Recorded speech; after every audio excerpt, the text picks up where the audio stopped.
It's Jordan Mulligan from the Mulliganbrothers, and today's interview highlight is with Amy Morin, talking about how she actually became a therapist in the first place. It's a super interesting story, and I can't thank Amy enough for giving us her time.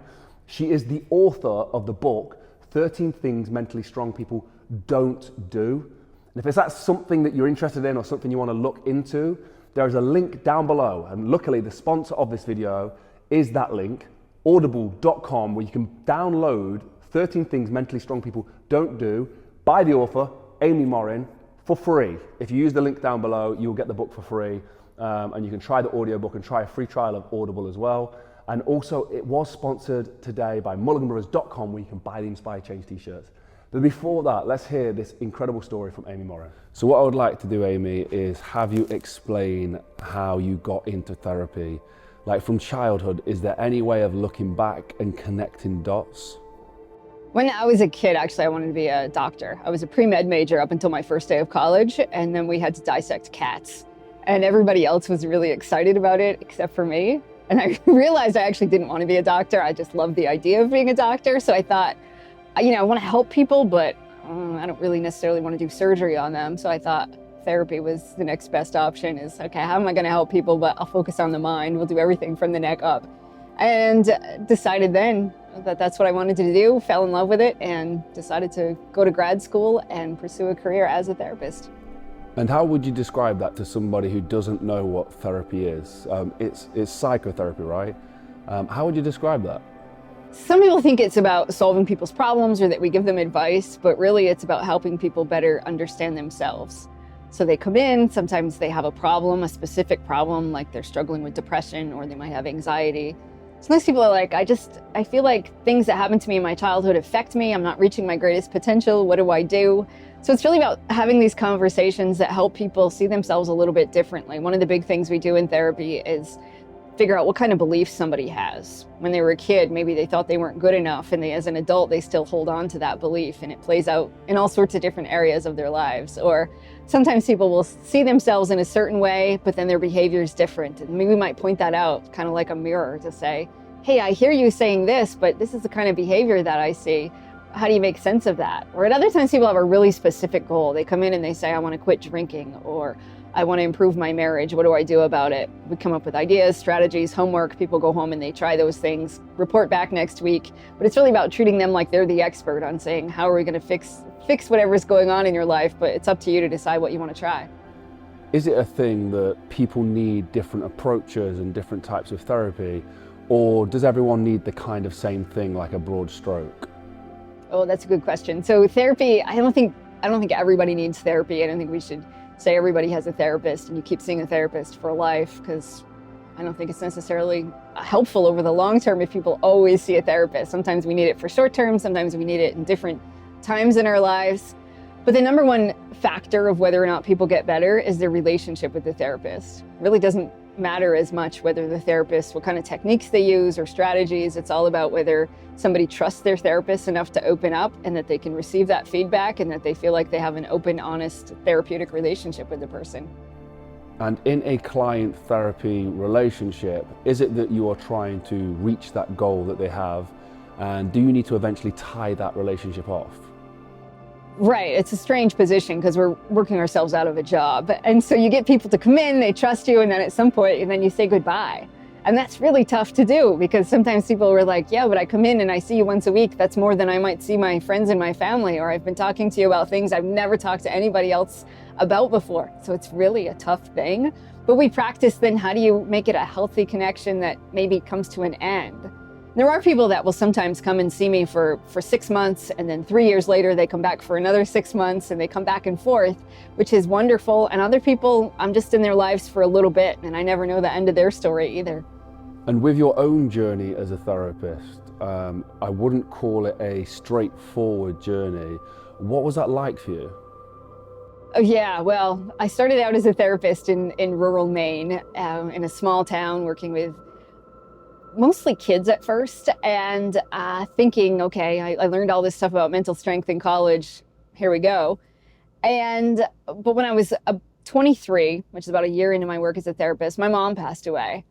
And losing her just really reminded me of, okay, I know this stuff intellectually. These are the things I'm teaching people, but to go through all of that pain on a personal level opened my eyes to a lot of things I didn't know before, and to figure out, well, what am I tempted to do when I'm in pain or when I'm struggling? And I started studying the people in my therapy office a lot to say, well, how come some people come in and maybe they've been through really hard times and they get stuck, but other people will come in and they've been through tough times, but they're optimistic, they're still trying to build a life. So I learned hopefully as much from them as I was giving to them, and was glad that I did. 3 years after my mom died, my 26-year-old husband died of a heart attack.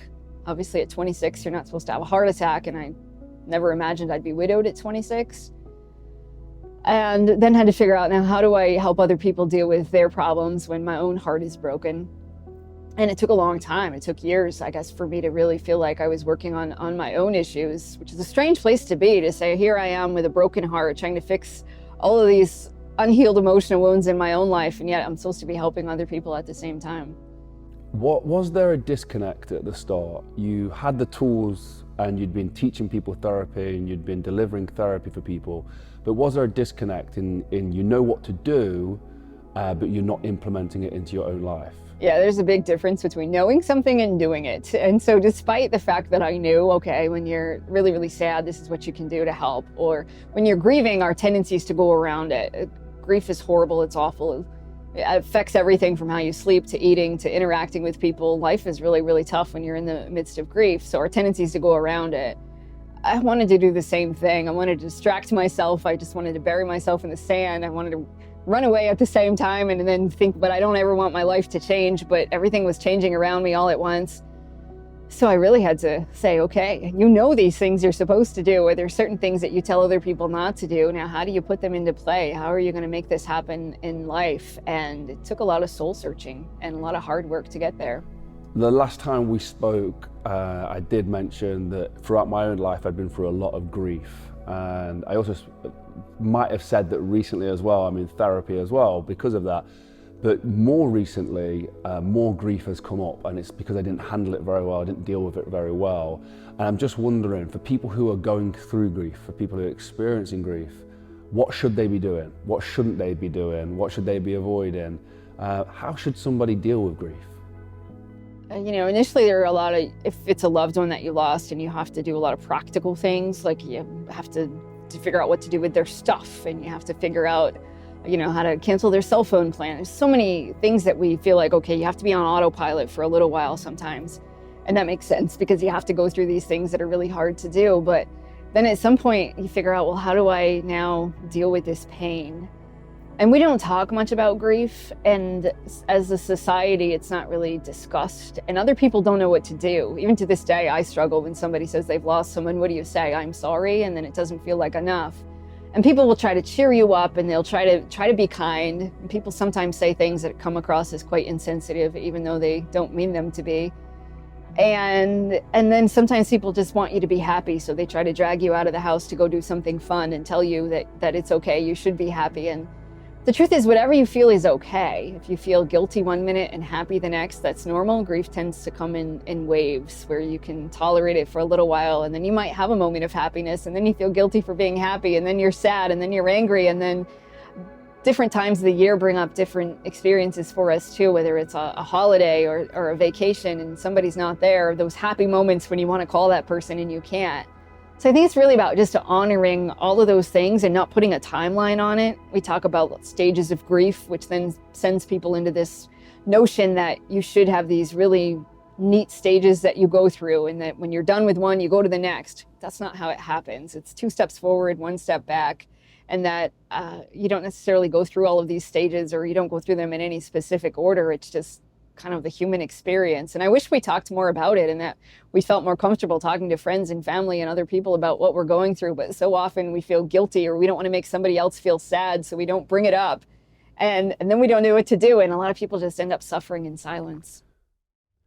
And there you go, Amy Morin, one of my favorite people on the planet. She's absolutely amazing, such an amazing therapist, author. She has so much wisdom and content, I think, that is worth listening to and looking into as well. So head over to her website and her Instagram at Amy Morin or Amy Morin Author. It'll be linked down below.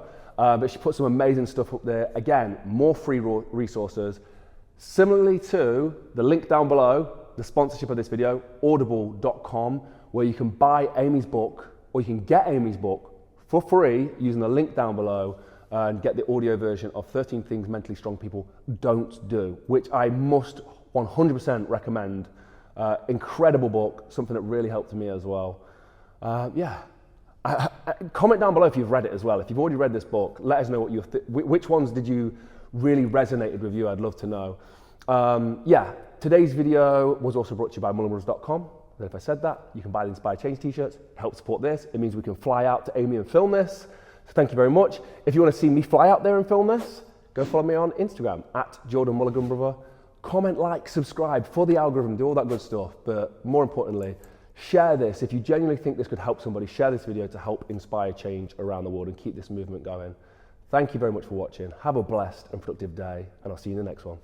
Peace.